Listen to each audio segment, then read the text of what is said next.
Hello, I'm Annette Young and welcome to the 51%, a show about women reshaping our world. Coming up, the all-female sniper unit fighting for Syria's President Bashar al-Assad. Also, the power of literacy. We meet the man who's putting books into the hands of millions of girls. And turning pro, US women's ice hockey now has a professional league of its very own. But we begin in a country that's been devastated by war, and with Russia coming to the rescue of its ally, President Bashar al-Assad, Syria's death toll is on the rise. After more than 4 years of war, at least 250,000 people are dead, a number of which were killed by Assad's men and a few women.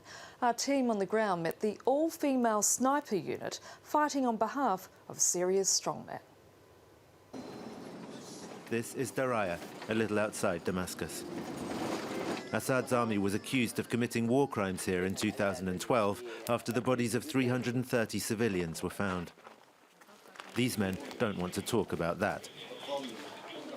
They've brought us here to meet a very specific unit, Assad's female snipers.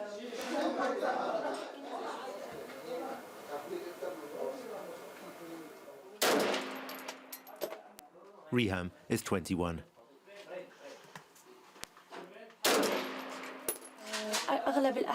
The rebels usually hide behind the concrete facades. It's hard to aim right when we can't see them, but when I was in Jobar, I took down quite a few. I don't know how many exactly. Our mission is to destroy armed groups. We don't have time to count the bodies.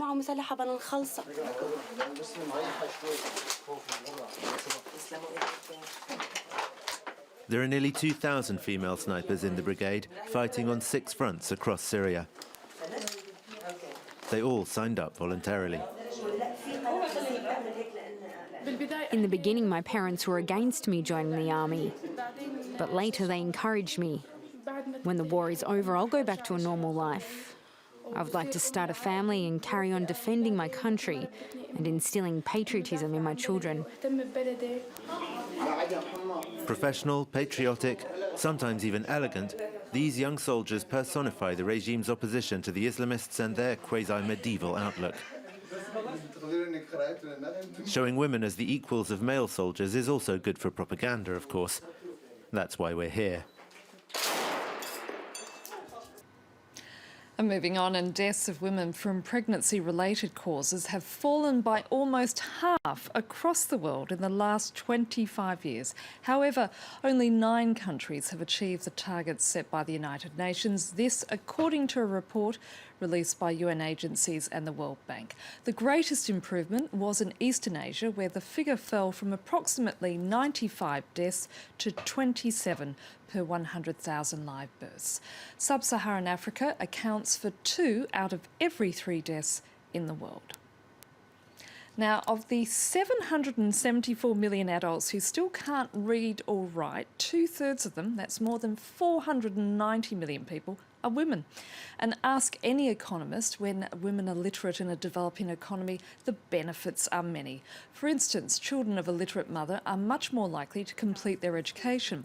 It's also essential in reducing poverty while boosting a nation's economic potential. Room to Read is a charity that works to eradicate child illiteracy and gender inequality in education. In the 15 years of its existence, it's helped some 10 million children in 10 countries. Recently, I sat down and spoke with its founder, John Wood, a former Microsoft executive. I asked him about Room to Read's work with girls. There's quite a few stories of these young women I've met along the way who are at age 14 or 13, there's so many negative things that they're being told. Their parents may be forcing them to drop out of school. They may be told, girls in Zombie at age 13 are being told that it's time for them to think about getting married. And these girls just say they want to stay in school. They want to become a teacher. They want to become a nurse. They want to become a doctor. And what's most inspiring for me now is I get Facebook messages, I get WhatsApp messages from girls who have gone through Room to Read's program. I'm very proud to say that 73% of our graduates have moved on to university and tertiary. We all know that that's not only a humanitarian issue, it's an economic issue. Studies show that for every additional year of schooling a young woman receives, her eventual wages increase by 15%. So if you can get a girl through 6 additional years of school, her eventual salary will double. And we all know from studies in the developing world that when women get extra money, they tend to spend it on their family. Men, like me, we're not always so good at that. We often spend those extra dollars on ourselves. Women spend it on food, shelter, clothing, medicine, and education, education, education. I was listening recently to the economist Jeffrey Sachs, and he was saying that as far as he was concerned, the sole way to deal with rising fertility rates in places such as Africa is to effectively improve and increase girls' education. Definitely right. That's been proven through study after study after study that when women and girls delay marriage, they tend to have fewer children, they tend to have healthier families, they tend to have higher incomes. And so that's why I often say to the business community, like with a group like Room to Read doing girls' education program, it's a win-win because you get to have that humanitarian karma of knowing that, you know, in our case at Room to Read, over 30,000 girls have been enrolled in our long-term girls' education program. But you also know that you're going to be improving these economies. And I think what the best thing is this is a hand up, not a handout. It's not going into a rural village and throwing out a bunch of subsidized grain and saying, here, we're going to help you, we're going to feed you for a day or feed you for a week.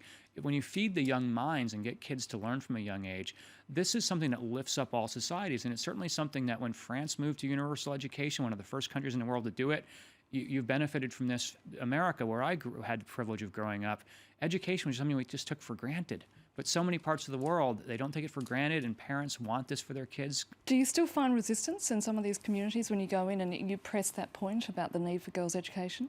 Thankfully, we don't really face that much resistance. What we actually find is, if there's a word for the opposite of resistance, every year when Room to Read announces our goals for the year, we are oversubscribed. There are more governments and more communities who want to work with us than we have the capital to actually. So we are somewhat limited in how many communities we can say yes to. But the good news for that is I think that you can unlock that capital. That's one of my jobs and one of the team's jobs, is to figure out how can we make sure that every local team at Room to Read, when those requests come in from the communities, we can say yes, as opposed to saying not yet or maybe. I was interested to read that given your high-tech background, that you really don't think that the digital revolution is sort of relevant at this level of education, particularly with early school-age children. Yeah, there's an adage in English that you don't put the cart in front of the horse.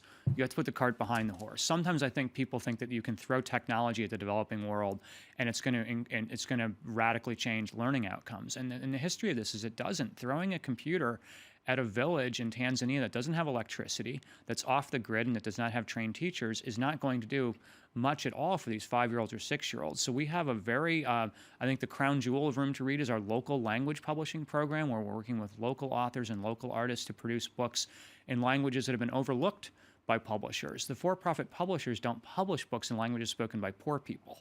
But if you think about the supply chain of poverty, a lot of it goes back to if a kid in Tanzania does not have a book in his or her mother tongue, how are they going to get literate from a young age? So Room to Read's now put over 16 million books into the hands of eager young readers, and I'm very proud of the fact that UNESCO gave Room to Read the Confucius Prize for Literacy, recognizing it with over 1,100 original titles.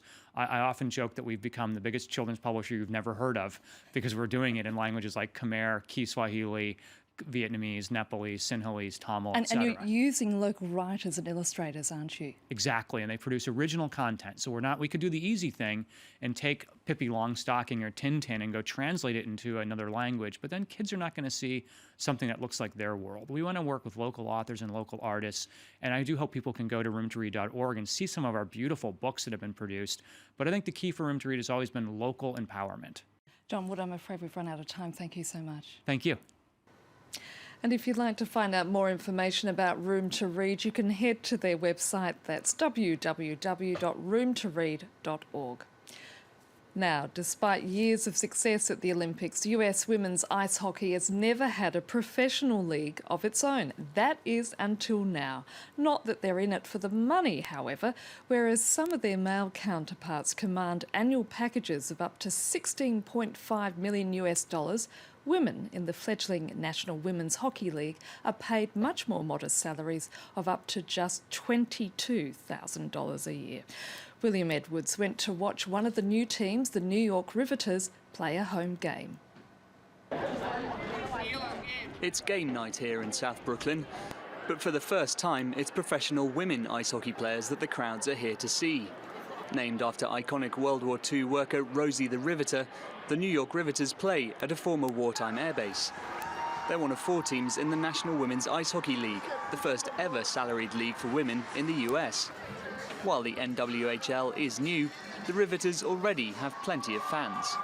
I like seeing the girls play. It feels like girls are getting more out there and stuff, so instead of the guys, girls could do it too. It's really good that the world has accepted that not only boys can play hockey, that women can be fierce and awesome too. The USA women's team is often on the podium at the Winter Olympics, but until now players have had to rely on sponsorship and day jobs to make their passion pay.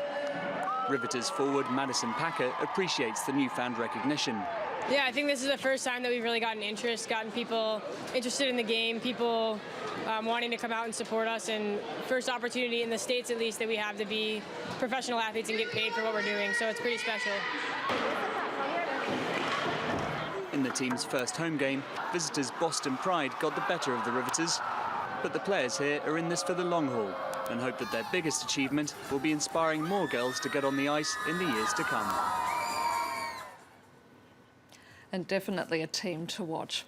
And finally, to mark Armistice Day, the France 24 internet team have made a web documentary called Women at War. It features 2 British nurses who treated soldiers here in France. They were among many thousands from countries as far afield as Australia, New Zealand and Canada who nursed Allied soldiers. To watch the web documentary, just click on our website.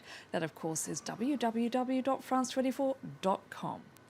And that's it for now. And if you'd like to comment on what you've just seen, you can head to our Facebook page, France24 51%, or do send us a tweet at _51%. Thanks for your feedback so far, and please keep those comments coming in. Until our next program, bye for now.